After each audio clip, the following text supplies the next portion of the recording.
civilization is being sacrificed for the opportunity of a very small number of people.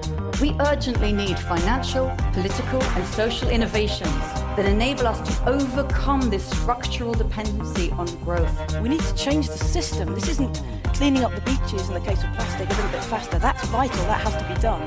But you need to stem the flow. Gauthier explores sustainable change and the women inspiring it. Who are they? What made them who they are? How do they read the world they live in?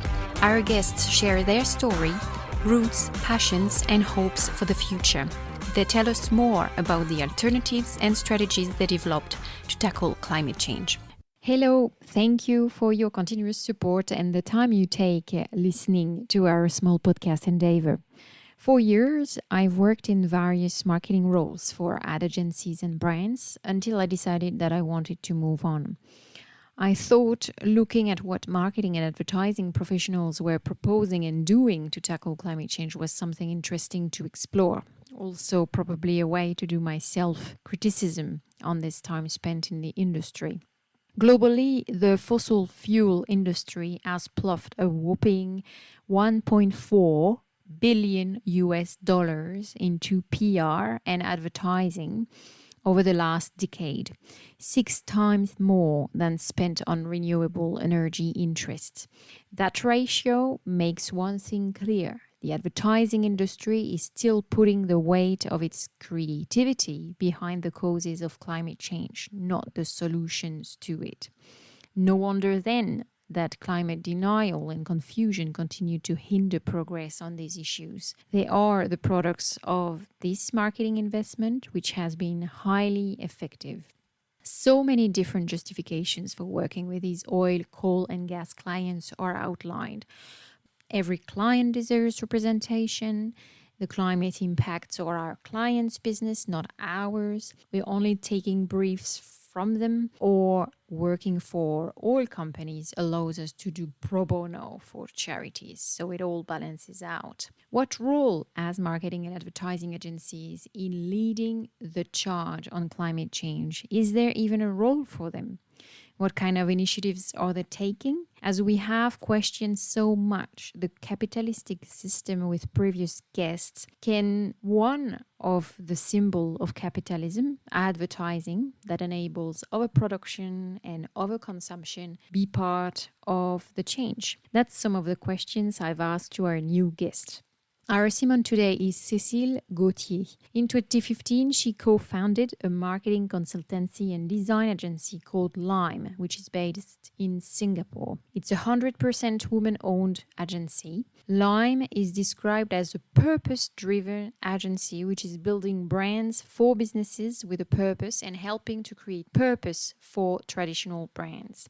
With Cecile, we talked about the Reunion Island, responsible advertising, greenwashing, Patagonia, carbon trust, transparency, and closing the gender pay gap. The interview was recorded remotely, Cecile being based in New Caledonia. Hi, Cecile. Hi, Roxanne. Thank you for accepting this interview with Gauthier today. No, it's a pleasure to be here, actually. Thank you very much for welcoming me on the podcast. Very excited about to have this conversation. My first question will be about your childhood. I was curious to know where you were born and where you grew up and how it was. I'm French. I was born next to Paris in a small town called Clamart, but actually only lived 2 years in France. I grew up in Reunion Island. I moved there when I was 6 months old, so this is really my island. I feel very close to it and to the culture. It means it was a very, very nurturing environment, very close to nature, with the sea and the mountains. And also it was a fabulous experience for me because it was so culturally diverse. You don't even know what race is when you live there. It was just beautiful to be able to grow up there. What type of souvenirs do you have from there? It's really nature. We spent all our weekends going on hikes across the mountains and having fun with family, being close to nature. And even on holidays, I was going to Mauritius Island because it's quite close to Reunion Island. And there I was lucky enough to be next to people who were talking already about ocean preservation and diving, and spending my entire holidays running on the sand and chasing fishes and eating pineapples and stuff like that. So it was a very, very happy childhood, and very in a very loving environment. How were your parents talking to you, considering you? What type of relationships did you have with them? I'm an only child. So my Mhm. parents have always talked to me as an adult, actually, and really taught me so many things, culturally speaking, or even business speaking, which I think is what inspired my entrepreneurial journey afterward. I've always been sitting at the table, and they were discussing about business and the realities that they were confronted to. And I also saw my dad being very involved in health politics. He is a pathologist, and he was having a laboratory. They analyze, they test your blood and doing blood tests and stuff. But he was very engaged in health politics debates and health protection and etc. And I was very much part of all those conversations because they were happening at the table, and I was invited to participate and to give my opinions on everything. It was a very adult relationship from the start. You've then chose to embrace a career in marketing and advertising. What guided you to this pathway? First, because I could not be a pathologist. Usually, Ah, right. people follow, yeah, no, follow in the Yes. footsteps of their parents, but I could not. When I'm seeing blood or anything like this, I faint. So this was not an Mm. option for me. So I needed to find my own way. And actually, my parents were always very supportive of anything that I wanted to do. Even when I thought I wanted to become a singer, they were still very supportive. And at the beginning, I think Mm. it sort of happened very naturally. I've always been an ad junkie. When everybody changes the channel, when the ads are on TV, I was actually Mhm. watching them. There is a French show that is called Culture Pub, which is basically ad Mm. culture. And I was just completely into that. So at some point, when you reach a certain age, when you're 16, 17, and people start asking you what you want to do, and you have to make choices in terms of universities and everything, it sort of naturally happened. And at the beginning, I thought that I would do it in the perfume industry, and life takes over, and then I ended up in a completely different pathway. Currently, you have co-founded a marketing consultancy and design agency, which is specialized in helping social enterprise clients, and you are based in Singapore.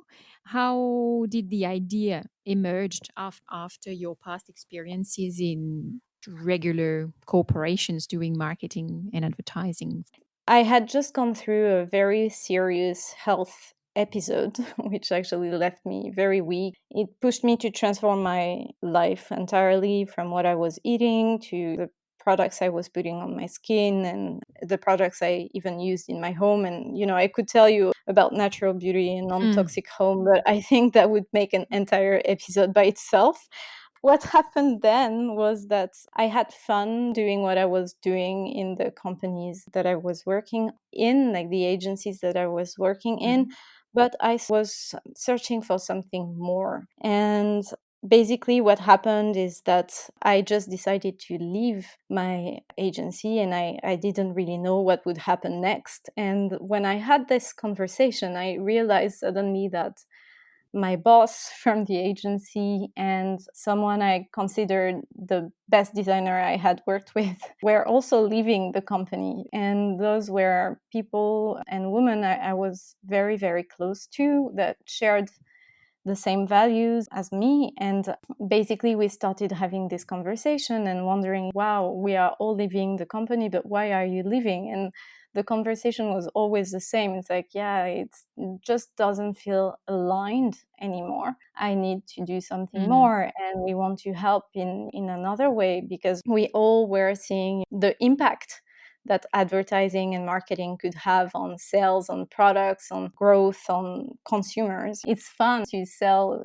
those cosmetic products. It's fun to sell, all of those things. But at some point, your life needs to be about something more than selling anti-aging creams, So, and we sort of got together and decided to put our skills to good use and to make a difference.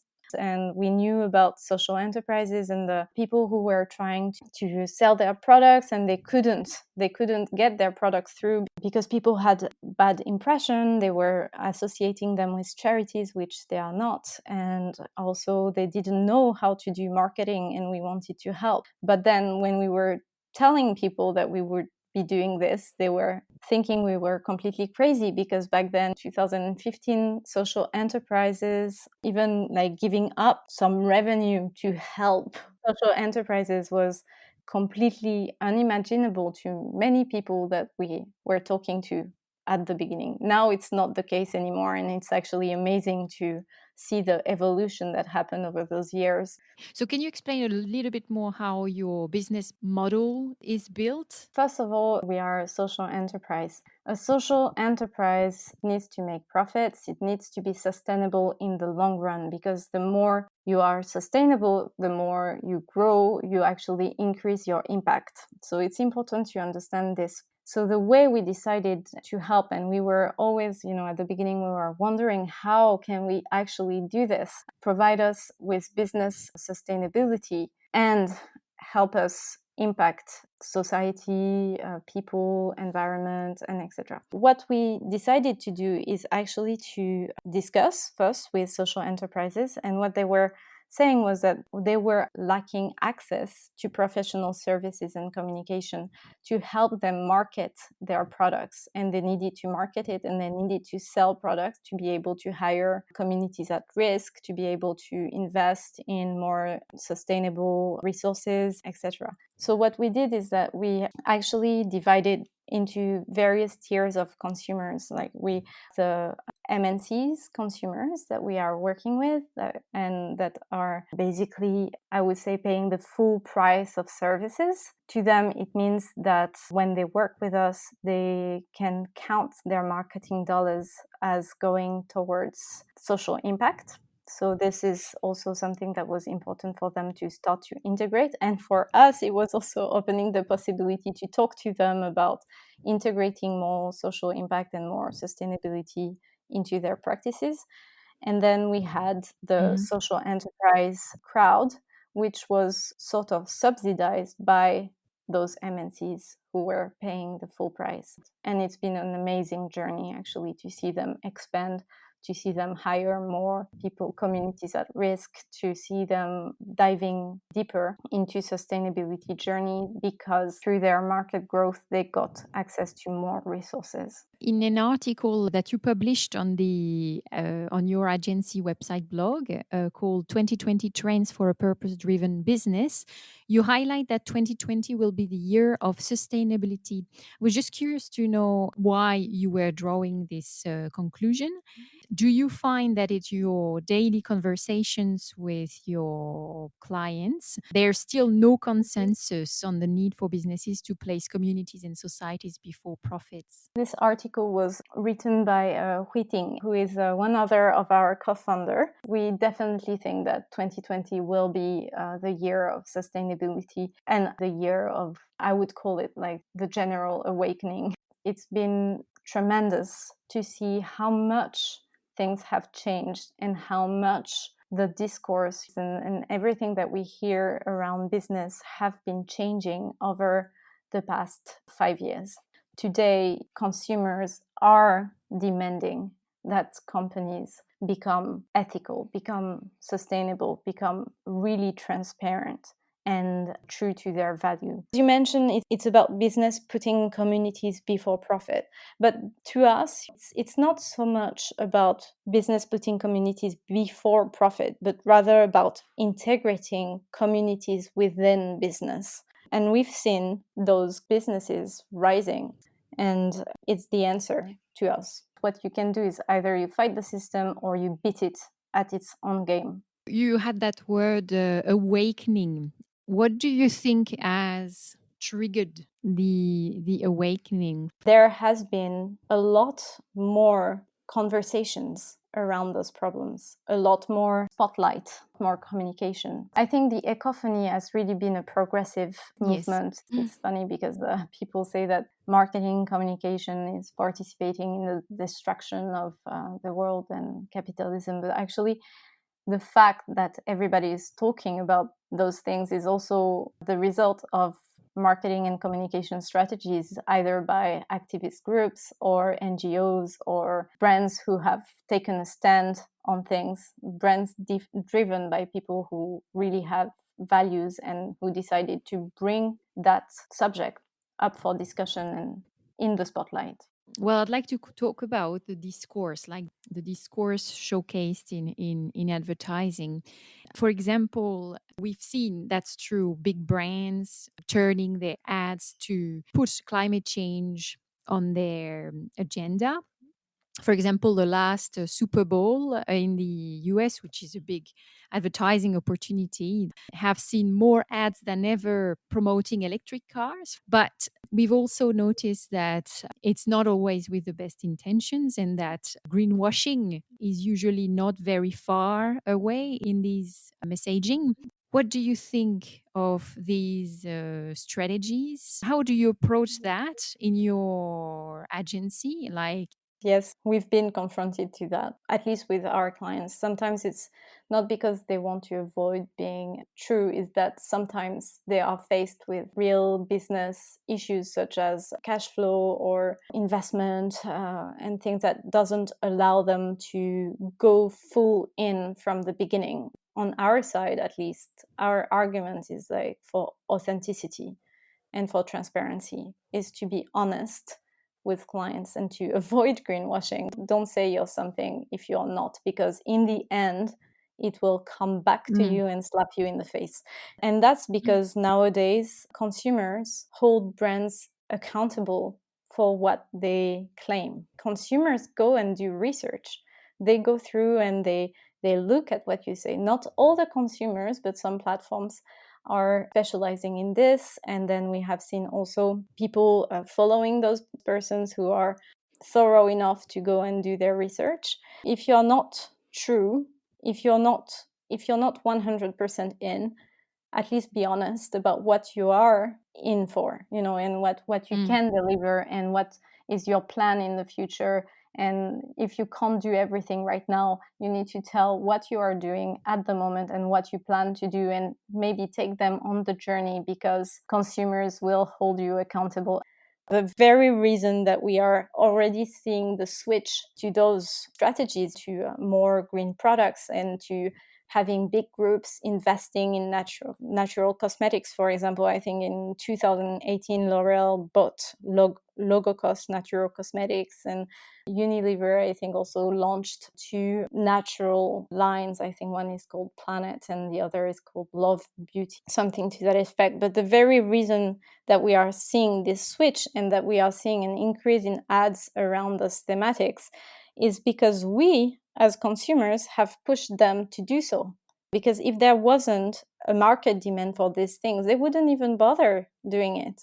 They wouldn't even bother trying. They are in for the profit. Like, this is what we need to remember, right? It's like they are in for the profit, and if there is a chance to take a shortcut, of course they will try to take a shortcut, but it's up to us as consumers to demand more, because that's the only way that we have seen progress, actually. It's a bit sad because sometimes the discussion that we have in the agency is that nowadays being a consumer is actually a full-time job.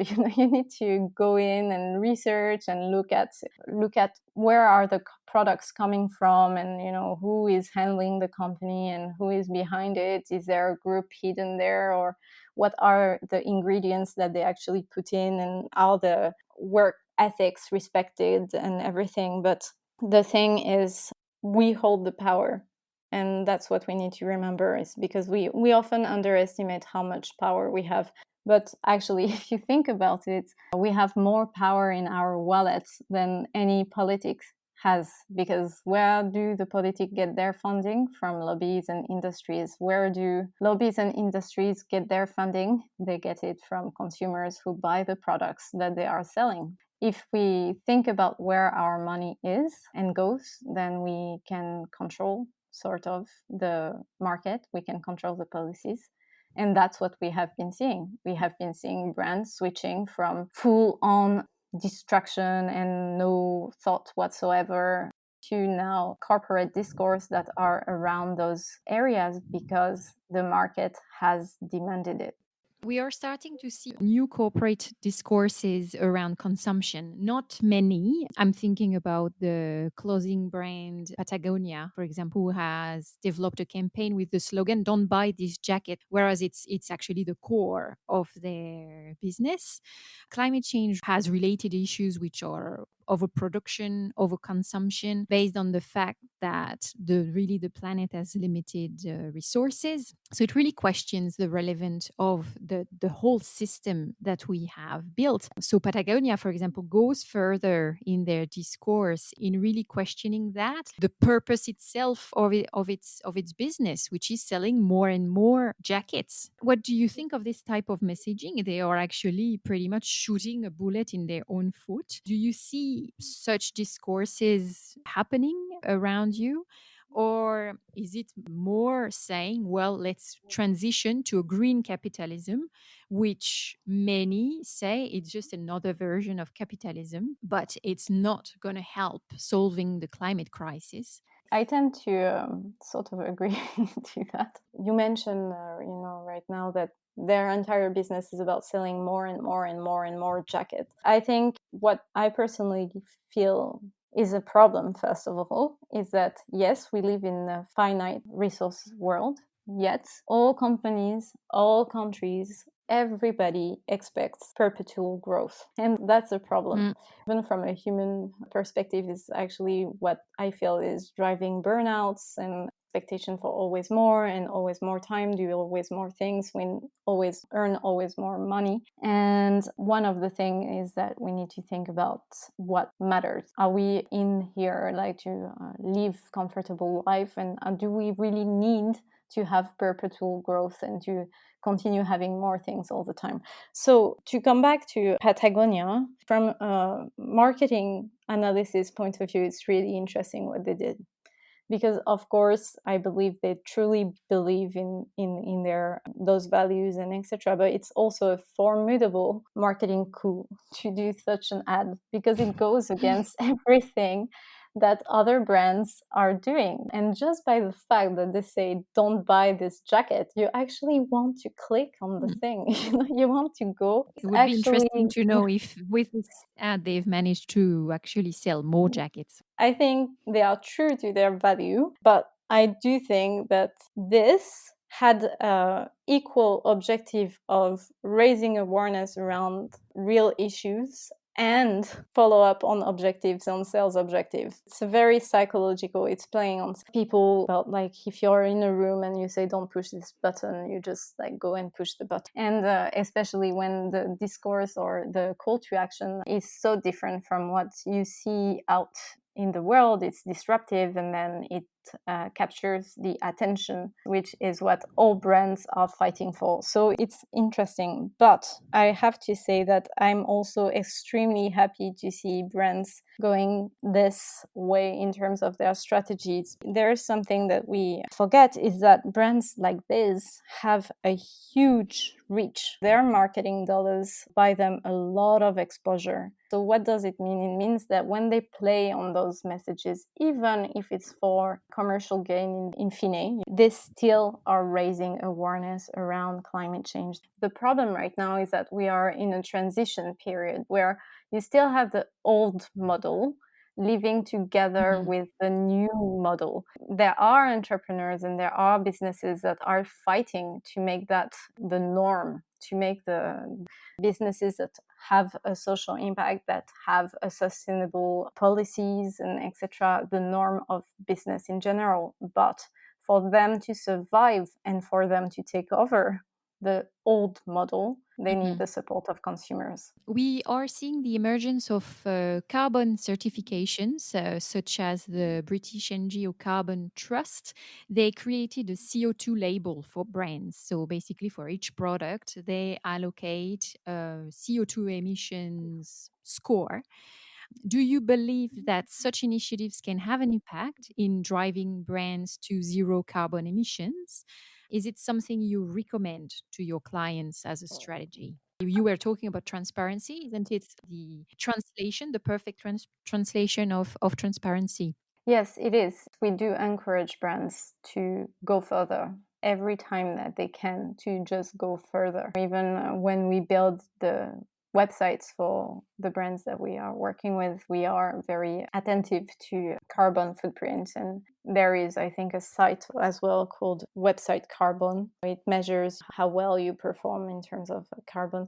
So, yes, I think those initiatives are a fantastic sign that things are moving in the right direction. And it is things that people like us, you know, in terms of branding agencies and communication agencies, we need to bring up to attention to the brands we are working with. The thing is, like, when you're an agency, you're acting as an advisor, and then the decision is not taken by you, right? There is as much as you can go, but I think there is a whole system around brands, like be it, but also suppliers, printers, media agency, that are surrounding brands that can bring that up in their discourse. And having certifications such as the Carbon Trust is a good support and good tools that we can bring up to brands. Brands will also do this if they see the rise of demand within consumers and consumers looking for labels.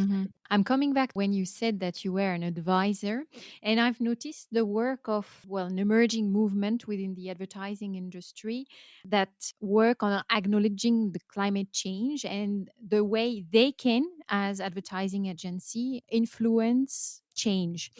And Yes. it's been initiated by a London based agency called Futera. I don't know if you know this agency, and them with 140 other creative agencies worldwide, they've signed up a creative climate disclosure letter in which they commit to reveal the revenue they generate by client industry sector, including revenue from high carbon clients.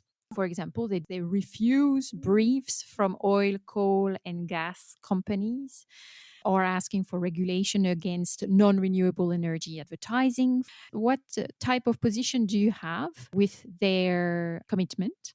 Is it something you apply to your agency? I've refused more briefs with Lime Agency than I ever in other companies because of values and because of ethical and sustainable impact. I'll be honest, I did not know about the collective that you're talking about, This but that's initiative? something that really, that really interests me immediately, like sparks an interest. I am completely in for this kind of things, especially for collaboration among creative agencies, because sometimes, be it on the commitment of your clients to climate change or social ethical practices and etc., we sort of hold the power as well, because you know they need us to be able to have like impactful communication and to grow their market and to Absolutely. influence consumers. So we do hold a certain amount of power, but we do hold that only if everybody is doing the same. Because otherwise, Yes. you know, they if they have escape strategies, then they will not go like this. And we've seen this even far and beyond, you know, climate change issues. Is like this is also true for abusive industry practices that we are seeing a lot in the communication industry. A lot of people say that agencies What are are sort you of referring to? specific to the pitching practices. I don't know if you Ah, okay. know about that, but there is an agency in I think they are in Canada, called Zulu Alpha. And they've started a movement around that about saying no to what they call spec work, which is basically companies asking agencies to prepare a full proposal, including creatives, strategies, including budgets, and etc., which basically represents weeks of work from an entire team. And then you're confronted to two other or more agencies, and then 2 or 3 of them are left with having worked like crazy for free, and then the other one gets the yes. market. Yeah. And it's a very controversial, and that's part of also movements that we have seen emerging in the creative industries, and agencies starting to realize that they can influence the way the market works, influence the brands that they work with. Your agency is 100% women owned. Could you explain why it was important for you? At the beginning, it happened. We just shared the same values and etc. But then we realized something which is quite well, not amazing, but mind-blowing, I would say, is that actually women represent 85% of the purchasing decisions in the world, yet women earn less than 1% of the money dedicated to suppliers for government and large corporations. And this is particularly impactful when you know that women, I think it was Forbes statistics that said that women reinvest 90% of their earnings into education for their families, for the community, and etc., versus 40% for men. When you All talk right. about this, when you say those things, right, you realize what's happening. And I don't know where I read this term about compassion fatigue. It was important for us to be part of changing this kind of paradigm and to fight with other women, because we are part of a big network, like a huge network with We Connect and all the women business enterprise, trying to take a bigger share, to stand up, to speak up, to take a bigger share of the, I don't want to say the cake, but it's like bigger share of the supplier chain in multinationals, because it's important to have this equality, because women who are empowered through financials will have a bigger impact on the world. Even when you look at the ecological revolution at home, I read a study that said that most of this revolution, doing your own laundry, or buying organic food or local food and etc., most of this is driven by women, and men are followers. And it's not true for all men, and I hate to make generalities, right? But statistically, it's the reality, and when you think about this and you say, okay, if women are in charge of purchases, and if women take a bigger control, a bigger part of the world wealth, then how much change would we see? And I'm not saying taking over, but at least have some sort of balance, because here we are talking about 1% of this goes to women. That's why it was very important for us to be part of this conversation. And even by being part of this conversation and networks, we have a lot of difficulties breaking through and getting inside the supplier chain of big corporations. The truth is, women started doing business much later than men did. So most of our businesses are small and medium enterprises still, not all. Still is the truth. And then when you talk to big corporations, like, the conditions are really hard to get in, even as a supplier. I mean, some of them have asked us 5 months paying terms. And when you're a small and medium enterprises, you can't do that, because you need to pay people salaries, fair wages. You need to have a cash flow. And when you're delivering work for a client that they want in 2 days turnaround, and you're paid 5 months later, how does this make sense? So it's a clear positioning for your agency in Singapore. Is it something that matters for brands who approach you? So we have 2 sorts of brands, like the brands that approach us organically, who are usually social enterprises and business with purpose and etc. So yes, this is important to them in some measure. But then where we see the most value in putting this argument forward is for large corporation, where we do want to go in because this is our chance to advise and influence, and also a way for us to fund more initiatives towards social enterprises and sustainable businesses. Those large corporations nowadays, they are starting to sign on KPIs to integrate more women business enterprises and women-owned business in their supply chain. So this argument is supposed to make a difference, but then you're stuck with other issues of payment terms and pitches. Have you experienced sexism yourself? And have you faced this kind of obstacles in the advertising industry as a woman?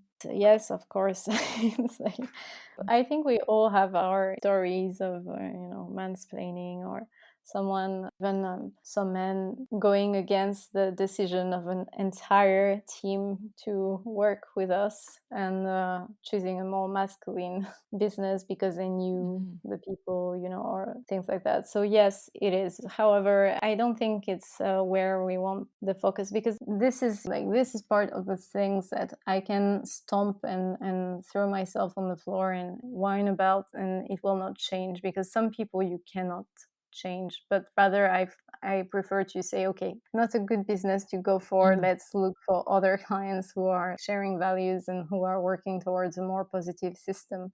Advertising has traditionally been very sexist in the way it's used women and their bodies to Yes. sell. We are still seeing women and women body parts being used to sell every kind of products, including products that have totally unrelated links with women.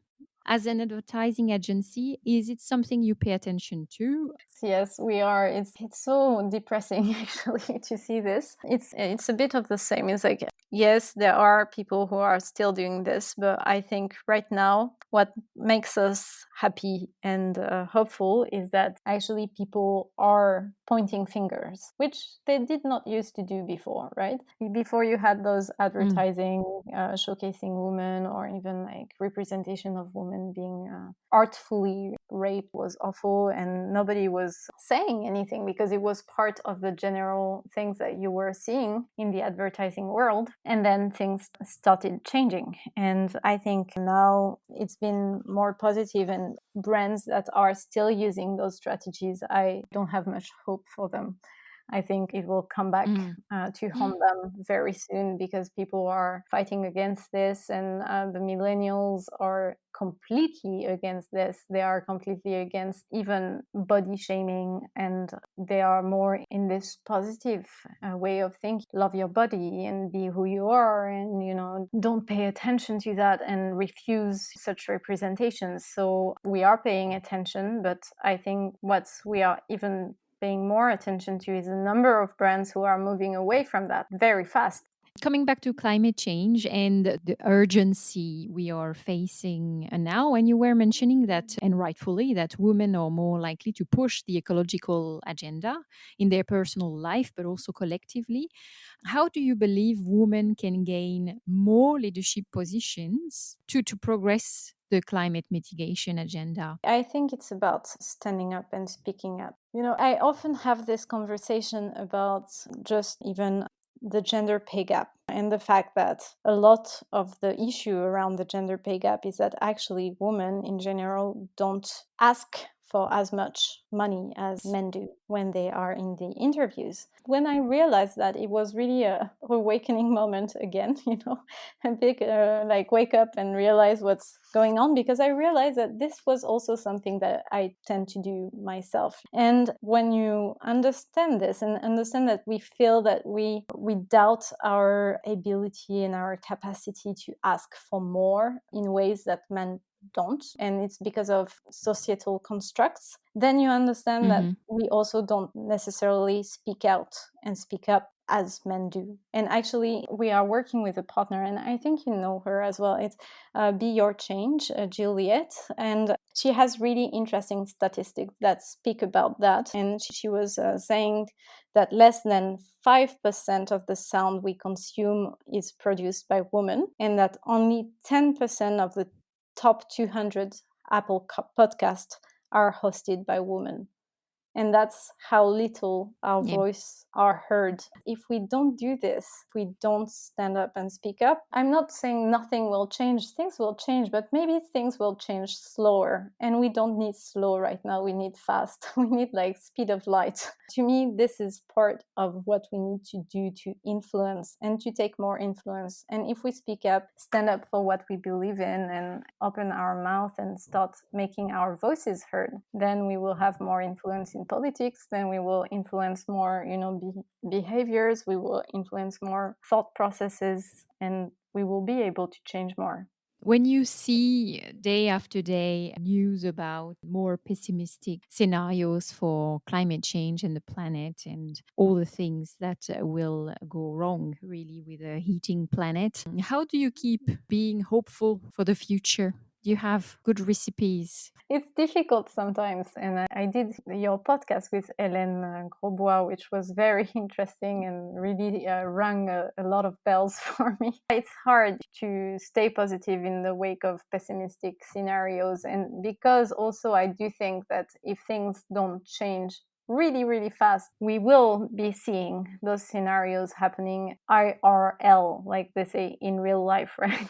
I keep hopeful by just look at how much change I have seen around me happening in quite a short period of time. I'm talking about 5 years. Like 5 years back when we started Lime Agency, people really were not understanding why we were doing things and sustainability. And people were like, oh, yeah, but this is all like fluff and blah and stuff. And now people are realizing that it's actually not so much of a imaginary issue. It's actually something very concrete.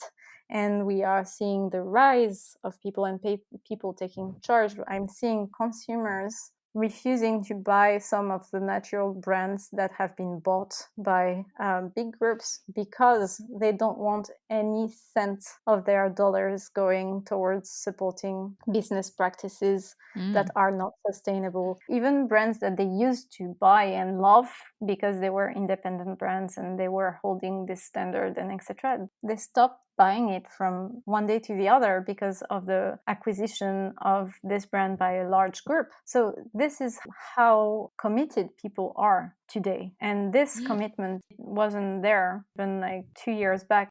I shared with you before this interview 2 articles, and the first one was about Asia. And because you're based in Singapore, I was interested in your views on, and of course, Asia is huge, but this article was relating the big challenges coming up for Asia. Amongst others, the rise of nationalism. They spoke about the fragile economic model, the overpowering China. There was also somewhere the apathy regarding climate change.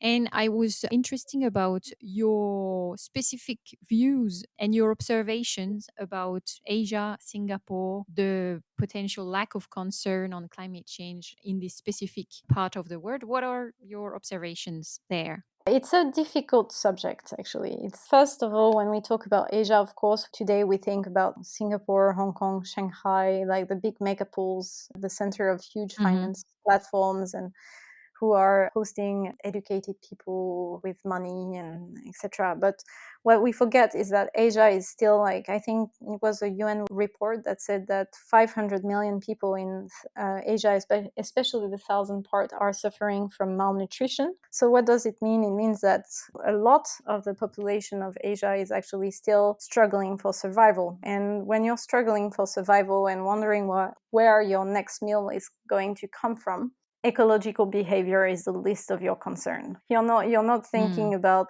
the planet in 10 years. You're thinking about your life today or tomorrow. So it's a different perspective, and I think we also need to acknowledge this. This is also why a lot of the work that we do with social enterprise is about giving access to people to economic stability and providing jobs, because when you have a job, at least you can provide for your family, then you can start thinking about something else than survival, and you can start being more sensible to changes like that. And the other thing is that right now I would say Asia is doing the same thing that we did during the industrialization period of our history as Western countries, when we had horrible behaviors that were causing a lot of ecological destruction and etc. And we were not thinking about planet preservation back then. And this is the stage where Asia is on a bigger level. So I'm very conflicted on this because, of course, I'm aware of the planet situation. And then I'm also thinking, and when I arrived in Singapore, I was like, I could not recycle my glass bottles and I could not find a place to recycle batteries. And I was like, what's happening? I need to recycle things. It was kind of a hard realization, but at the same time, I find it a little bit hard to throw the stone at them when I know that this is exactly what we did 50 years ago. However, what I will say is that I don't think apathy is the right term, because if you look at the political agenda of countries like Singapore, for example, which is the one I know the most because, of course, I've lived there, you would know that Singapore actually wants to become the number one green city in the world. It means that usually where they want to go, where they have that sort of intention, they put a lot of money and they manage to do it. So the ecological awakening is happening. I've even seen, like clients starting a zero waste shop, or people in Indonesia talking about cultural preservation and preservation of the environment. We've seen clients who are running hotels to help orangutans and to support the development of a more ecological form of tourism that supports communities around and fighting against unsustainable palm oil plantations. So I don't think apathy is the right word. I think they have their own set of challenges, and they are trying, and they are awakening to the issue, and they are trying to do their best in the way that everybody else does. The second article was a very detailed analysis published by the Harvard Business Review, and it was called Leading a New Era of Climate Action. And it was surprisingly, for the Harvard Business Review, very progressist article. Yes. So the article pleads for a revolution in the way we do business, pretty much, in order to tackle climate change. They call for all sorts of initiatives, and they got very practical in the body. And I really invite everybody to read the article. I thought it was very well done. They call for the implementation of a price on carbon, of a circular economy. It felt to me that they were really responding and understanding the urgency, and inviting businesses to put their head on the deck and quickly. And we talk about that, like the way your regular clients were coming on board to that issue. Do you think the way they approach the problem speaks to the urgency?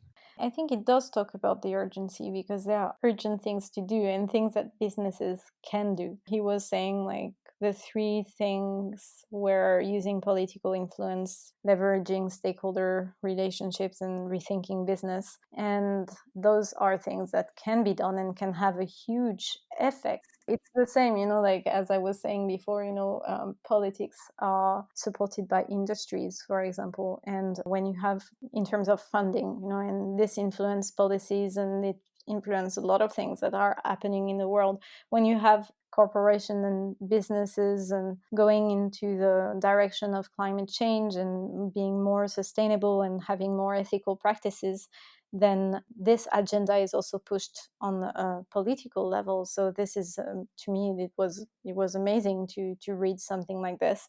And as far as stakeholder relationship, I think we also covered it in our previous discussion, is that, suppliers can have an influence in terms of recommending certain things to their clients, in terms of same sustainable practices, social values, and etc. And customers definitely influence the market and definitely influence where things are going. And employees, even at our level, employees, we have seen so many more people applying to be part of Lime Agency because of our values. The number of people that were highly motivated by this.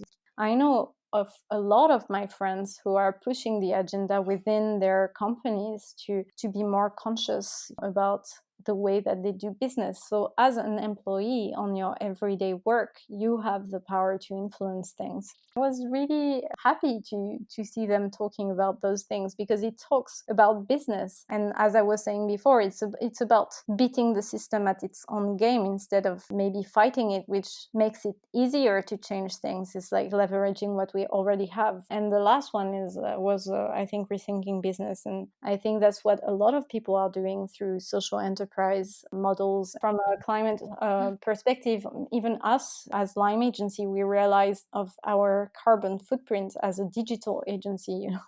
One day I was reading and I think I saw something from the Cold Truth. And I think they were saying that 1 minute of internet email volume represents 232,258 kilograms of carbon. And somewhere else I read 10 billion emails are sent by the hour. And then you're thinking about like all the data that you're storing on your servers. All the as a unuseful creative emails. Exactly. Yeah. So there's a French organization called Digital for the Planet. It's led by Ines. I can't remember her last name, but I'll put the reference in the page of your episode. And she is raising awareness around digital pollution and giving all sorts of advice and tips on how to mitigate that and to respond to that challenge. But yes, digital doesn't mean not real resources to actually enable those type of exchanges. And she's doing a really good. I think it's not something that people think of, but it's extremely important to tackle that as well. So at the level of your agency, what are the initiatives you've put in place to decrease your carbon footprint? There were simple things that we did, which was like in terms of